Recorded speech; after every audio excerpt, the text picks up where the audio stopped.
Hello guys, dahil maaga pa, lasing ko pa lang, magkakape muna tayo sa Alphamart. Magpapa-ano muna tayo ng oras.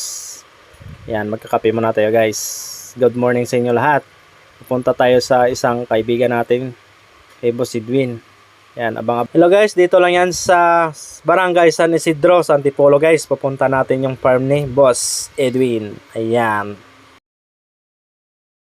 Hello guys, nandito na tayo ngayon. Good morning, good morning. Ayan, nandito na tayo sa farm ni Boss Edwin. Thank you sa pagpapasok sa farm mo, boss.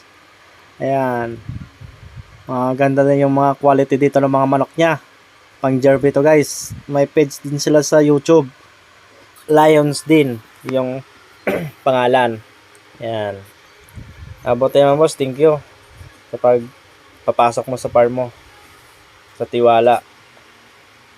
Ayan, titingnan natin yung mga manok dito guys. Ayan, mga ganda dito yung mga manok niya.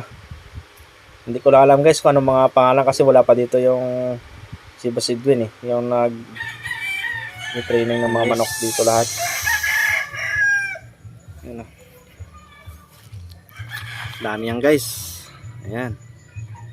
Ito yan sa San Isidro, Antipolo, sa farm ni Boss. Nagatiwala si Boss Edwin. Yan.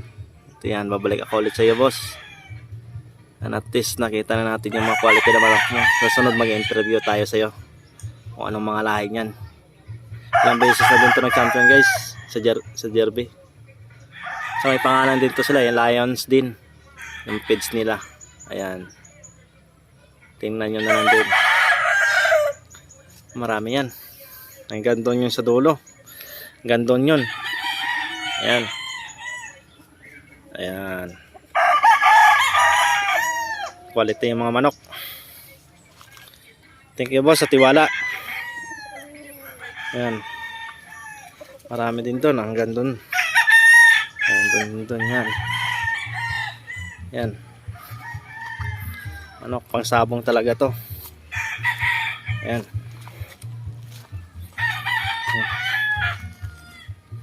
Hanggang sa muli. Thank you sa panonood guys. Salamat. Please subscribe.